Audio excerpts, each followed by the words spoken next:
నమస్తే.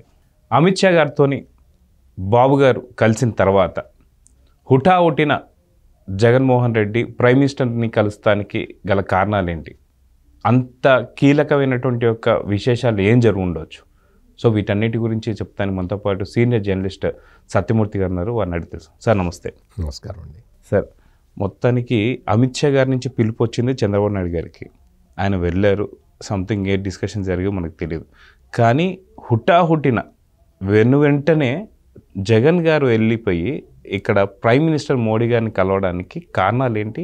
ఏం చర్చలు జరిగి ఉండొచ్చు అంటారు? అంటే జగన్మోహన్ రెడ్డి ఇప్పటికి చాలాసార్లు ప్రైమ్ మినిస్టర్ తోటి కలిశాడు. కానీ ఏ రోజున కూడా నేను ప్రైమ్ మినిస్టర్ని కలిసి ఇదిగో ఈ విషయాలు నేను అడిగాను, నేను అడిగిన విషయాలకి ఆయన ఈ సమాధానం ఇచ్చారు అని ఈ 5 సంవత్సరాల్లో ఎప్పుడూ చెప్పలేదు. సీఎం కార్యాలయం వాళ్ళు ఏం చేస్తారు అంటే ఒక ప్రెస్ నోటు పంపిస్తారు అందరికీ. అందులో ఏముంటుంది అంటే ఆంధ్రప్రదేశ్కి ప్రత్యేక హోదా అడిగారు, కొత్త రైల్వే జోన్ అడిగారు, కొత్త అదే అడిగారు, ఇది అడిగారు, పోలవరానికి నిధులు అడిగారు, ఇవే ఉంటాయి. ఇదే ప్రెస్ నోటు డేట్ మార్చి ప్రతిసారి వస్తూనే ఉంటుంది. మనకి ప్రైమ్ మినిస్టర్ని సీఎం ఏమడిగాడు, ఆయన ఏం చెప్పాడు అనే విషయం ఎవరికీ తెలియదు. ప్రైమ్ మినిస్టర్ ఆఫీసు ఇటువంటి విషయాలు చెప్పదు. ఈ బలానా రోజున బలానా టైంకి బలానా రాష్ట్ర ముఖ్యమంత్రి వచ్చి కలిశాడు అని ఫోటో రిలీజ్ చేస్తుంది పిఎంఓ. అంతే తప్ప ఏం మాట్లాడుకున్నారో వాళ్ళు చెప్పరు. That is not their duty. వచ్చి కలిశాడు, ఏదో రిప్రజెంటేషన్ ఇచ్చాడు అన్న వరకే ఉంటుందన్నమాట. వెళ్ళి కలిసిన వాళ్ళ బాధ్యత. నేను ప్రధానమంత్రితోటి ఈ విషయం మాట్లాడాను, ఆయన దీనికి ఈ హామీ ఇచ్చారు, ఇది బలానా రోజున చేస్తానన్నారు, లేదు ఇన్ని వేల కోట్లు నిధులు ఇస్తామన్నారు, ఏదో ఒకటి. లేదు నాకు ఎటువంటి హామీ ఇవ్వలేదు అనన్న చెప్పాలి. కానీ జగన్మోహన్ రెడ్డి ఏ రోజున ఇటువంటి విషయాలు మాట్లాడాల. దాంతో ఏమైంది, అదొక మిస్టరీగా మారిపోయింది. జగన్మోహన్ రెడ్డి ప్రైమ్ మినిస్టర్ నరేంద్ర మోడీనే కాదు, అమిత్ షాని కూడా రెగ్యులర్గా కలిసేవాడు. అమిత్ షాని కలిసినప్పుడు ఏం మాట్లాడాడో తెలియదు, అది కూడా చెప్పలేదు. ఏ రోజున ప్రెస్ కాన్ఫరెన్స్లు పెట్టలేదు. అందుకని అవన్నీ కూడా పజిల్గానే మిగిలిపోతున్నాయి. ప్రైమ్ మినిస్టర్తో కలిసినా లేదు కేంద్ర హోంమంత్రి అమిత్ షాతో కలిసినా ఆ ఫోటోలు రిలీజ్ చేయటంలో మాత్రం జగన్మోహన్ రెడ్డి ఆఫీసు చాలా యాక్టివ్గా ఉంటుంది. కలవంగానే ఫోటో తీసి ఫోటో రిలీజ్ చేస్తారు. అంటే ఏంటి, ఈయనకి ఫోటో రిలీజ్ చేయటం మీద ఉన్న ఆసక్తి అక్కడ విషయం పబ్లిక్కి చెప్పాలి, నా రాష్ట్ర ప్రజలకి నేను చెప్పాలి, నేను బాధ్యుణ్ణి, నా బాధ్యత నేను నిర్వర్తించాలి అన్న ఆలోచన జగన్మోహన్ రెడ్డికి ఏ రోజున కలగలేదు. మరి ఎందుకు కలగలేదు మనకు తెలియదు. పైగా అమిత్ షాని కానీ లేదు ప్రైమ్ మినిస్టర్ నరేంద్ర మోడీని కానీ ఎప్పుడు కలుస్తాడు అంటే సిబిఐ వాళ్ళు వివేకానంద రెడ్డి మర్డర్ కేసుని ఏదైనా ఒక స్టెప్ ముందరకేసే దాని మీద ఆ టైంలో నేననేది ఏంటంటే అది వెళ్ళి ఆ విషయం వాళ్ళతో మాట్లాడతాడు, వాళ్ళు దీన్ని ఎంగేజ్ చేస్తారని నేను అంటలే. ఆ టైమింగ్స్ అట్లా పెట్టుకుంటాడు. దాంతో ఏమవుతుంది అంటే సిబిఐ ఆఫీసర్లకు కూడా ఒక రకమైన అనుమానం వస్తుంది. ఈయన వెంటనే మనం ఉదాహరణకి చెప్తున్నాను నేను, భాస్కర్ రెడ్డిని అరెస్ట్ చేద్దాము అని అనుకోగానే ఈయన వెళ్ళి అమిత్ షాని కలిసి వచ్చాడు అంటే వాళ్ళు భాస్కర్ రెడ్డిని అరెస్ట్ చేయటం, ఇది ఉదాహరణ సుమా, అరెస్ట్ చేయటం కొంచెం జాప్యం జరుగుతుంది, లేట్ జరుగుతుంది. అంటే వాళ్ళు కూడా చూస్తారు కదా, సిబిఐ ఆఫీసర్లు కూడా ఏమైనా ఇన్స్ట్రక్షన్స్ వస్తాయా మనకి అని ఏదైనా చూడటానికి అవకాశం ఉంటుంది. జనరల్గా సిబిఐ వాళ్ళు అటువంటివి పట్టించుకోరు, చెప్పలేం కదా అని చెప్పి వాళ్ళు కూడా ఆగుతారు, ఎందుకైనా మంచిదని ఆగుతారు అనమాట. సో ఈ నేపథ్యంలో ఈయన వెళ్ళి కలవడం, ఫోటో రిలీజ్ చేయటం, ఈ విధమైన పనులు చేయటంతో మనకు చిన్నప్పుడు ఒక కథ చెప్పేవాళ్ళు, నాన్న పులి అనే కథ. ఓ పిల్లాడు నాన్న పులి అని అరిస్తే తండ్రి వచ్చేవాడు, చూసేవాడు, అక్కడ పులి లేదు, తిట్టి వెళ్ళిపోయేవాడు. 3 సార్లు అట చేస్తే 3 సార్లు వచ్చాడు. 4వ సారి కూడా పిల్లాడు అరిస్తే తండ్రి రాలేదు. నాలుగోసారి నిజంగా పులి వచ్చింది, పిల్లాడిని తీసుకెళ్ళిపోయింది. ఉమ్. ఆ విధంగానే ఇప్పుడు ఉమ్.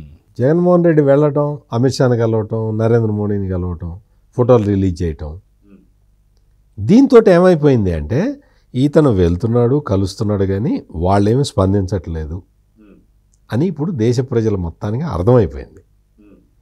అందువల్ల ఇప్పుడు ఇప్పుడు నిన్న మొన్నట్లో జరిగిన ఇంకొక ఇది కూడా ఏంటి అంటే అమిత్ షా అపాయింట్మెంట్ దొరకలేదు జగన్మోహన్ రెడ్డికి. ఎందుకో మరి అమిత్ షా ఎన్నిసార్లు అపాయింట్మెంట్ అడిగినా కానీ జగన్మోహన్ రెడ్డికి ఇవ్వలేదు. ఓకే. చంద్రబాబు నాయుడు వెళ్ళి అమిత్ షాని కలవటం, మాట్లాడటం, వాళ్ళు ఏం మాట్లాడుకున్నారో మనకి తెలియదు, కానీ ఎన్డీఏలోకి ఇన్వైట్ చేస్తాము, చేయబోతున్నారు అనేది బయటికి రావటం. ఈరోజు అమిత్ షా క్లియర్ కట్గా చెప్పారు ఎన్డీఏలోకి కొత్త భాగస్వామ్య పార్టీలు వస్తున్నాయి అని. అంటే నిన్న చంద్రబాబు నాయుడుతో సమావేశం కావటం, ఇవాళ అమిత్ షా ఆ క్లారిటీ ఇవ్వటం, ఎన్డీఏలోకి కొత్త భాగస్వామ్య పక్షాలు వస్తున్నాయని చెప్పటం తో చంద్రబాబు నాయుడు ఆ విషయం మాట్లాడాడు అనేది ప్రజలకు అర్థమైపోయింది. అమిత్ షా చంద్రబాబు మధ్యలో ఈ విషయం జరిగింది అనేది అర్థమైంది. జగన్మోహన్ రెడ్డి విషయంలో ఇటువంటివి ఏవి ఎప్పుడూ కూడా జరగలేదు. ఇప్పుడు మీరు ఇంకొక చిన్న ఇది చూస్తే జగన్మోహన్ రెడ్డి వెళ్ళి ప్రైమ్ మినిస్టర్ని కలిసి బయటికి వచ్చే సమయంలో అక్కడ రిపోర్టర్లు అందరూ ఉండి భారతరత్న పివి నరసింహారావుకి ఇచ్చారు, దీని మీద మీ అభిప్రాయం ఏంటి అని ఏదో అడగబోతున్నారు వాళ్ళు. అసలు జగన్ మాట్లాడలేదు, అసలు వాళ్ళు పట్టించుకోలేదు. ఒక తెలుగు ప్రధానమంత్రి, తెలుగు ప్రాంతానికి చెందిన ప్రధానమంత్రికి భారతరత్న ఇస్తే దాని మీద కామెంట్ చేయాలి కదా, చెప్పాలి కదా, స్వాగతించాలి కదా. అటువంటి ఏమీ లేకుండా ఇట్లా మొహం ఇట్లా పెట్టుకొని వచ్చేసాడు. అంటే ప్రైమ్ మినిస్టర్ కూడా జగన్మోహన్ రెడ్డి చెప్పే వాటికి ఏమీ స్పందించలేదు అని మనం అర్థం చేసుకోవచ్చు. మీరు ఇందాకన్న దాంట్లోనే ఎప్పుడైతే నేషనల్ మీడియా తన్ని పివి నరసింహారావు గురించి అడుగుతున్న సమయంలో తనుండి విజయసాయి రెడ్డి మాట్లాడతాడు అనగానే నేషనల్ మీడియా కూడా తన్ని కౌంటర్ చేసి అసలు సీఎం ఎవరు, విజయసాయి రెడ్డి మీరా అన్న దాన్ని కూడా ట్రోల్స్ బాగా అవుతూ వస్తున్నాయి. కానీ పివి నరసింహారావు అని చెప్పే వ్యక్తి ఆయన బహుభాషలు తెలిసినటువంటి వ్యక్తి, ఆయన గురించి మనం చాలా గొప్ప గొప్ప ఇలాంటి భారతరత్న రావడం అనేది చాలా పెద్ద అరుదైనది. సో దీని గురించి మాట్లాడకపోవడానికి ఆయన దగ్గర సబ్జెక్ట్ లేదని నేను అనుకోవాలా, లేకపోతే ఎలా చూడొచ్చు అంటారు? ఒకటి మీరు చెప్పింది కరెక్ట్, ఆయన దగ్గర సబ్జెక్ట్ లేదు. రెండోది ఏంటి అంటే అంతకుముందు ప్రైమ్ మినిస్టర్తో మాట్లాడి బయటకు వచ్చాడు కదా, ప్రైమ్ మినిస్టర్ రెస్పాన్స్ ఈయనకి మింగుడు పడి ఉండదు. ప్రైమ్ మినిస్టర్ రెస్పాన్స్ కరెక్ట్గా ఉన్నట్టు, అంటే ఈయన ఊహించుకున్న రీతిలో ఉంటే ఈయన బయటకు వచ్చి చాలా విషయాలు చెప్పు ఉండేవాడేమో.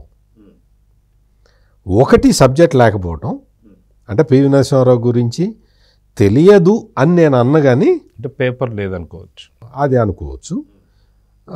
రెండోది ఏంటి అంటే లోపల చాలా ఒకటి ఏదన్నా ప్రైమ్ మినిస్టర్ దగ్గర నుంచి ఈయన ఆశించింది రాకపోవటం, ఈయన ఆశించిన దానికి వ్యతిరేకంగా జరగటం, దీంతో జగన్ ఫ్రస్ట్రేషన్లోకి వచ్చి ఉంటాడు. ఫ్రస్ట్రేషన్లో ఇప్పుడు రాష్ట్రంలో వాతావరణం చూసినా కానీ అది కూడా చాలా ఇదిగా ఉంది కదా. మళ్ళీ జగన్మోహన్ రెడ్డి మళ్ళీ గెలిచే అవకాశం కనపట్టలేదు కదా. ఈ సమయంలో ప్రైమ్ మినిస్టర్ కూడా సరిగ్గా స్పందించకపోయేటప్పటికి జగన్మోహన్ రెడ్డి ఇంకా ఫ్రస్ట్రేషన్లోకి వెళ్ళి ఉంటాడు. సో మొత్తానికి రానున్న కాలంలో కూడా ఆయనకు సానుకూలమైనటువంటి పరిస్థితులు కనిపించడం లేదని చెప్పి అనుకోవచ్చు అంటారు. ఖచ్చితంగా, అందుకనే ఆయనకి ఫ్రస్ట్రేషన్. ఆ ఫ్రస్ట్రేషన్లోనే రిపోర్టర్లు అడిగితే సమాధానం చెప్పలేదు, ఆ ఫ్రస్ట్రేషన్ని చూపించాడు.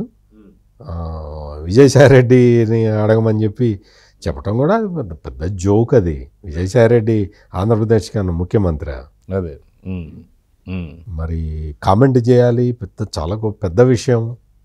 పివి నరసింహారావుకి భారతరత్న ఇవ్వడం అంటే చాలా పెద్ద విషయం. అటువంటి విషయం మీద ఆయన మాట్లాడకుండా మొహం చాటేశాడు అంటే లోపల ప్రైమ్ మినిస్టర్ ఈయన అడిగింది, ఈయన ఏదైతే ఎక్స్పెక్ట్ చేశాడో దానికి విరుద్ధంగా చెప్పటం వల్ల ఈయన ఫ్రస్ట్రేషన్లోకి వచ్చాడని అనుకోవచ్చు. ఓకే, సో చూద్దాం సార్, మొత్తానికి రానున్న సమయంలో అది ఇంకా ఎన్నెన్ని జరగబోతే చూద్దాం మరి.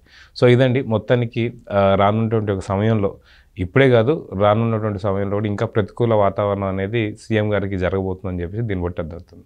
చూద్దాం సార్. నమస్తే. నమస్కారం అండి.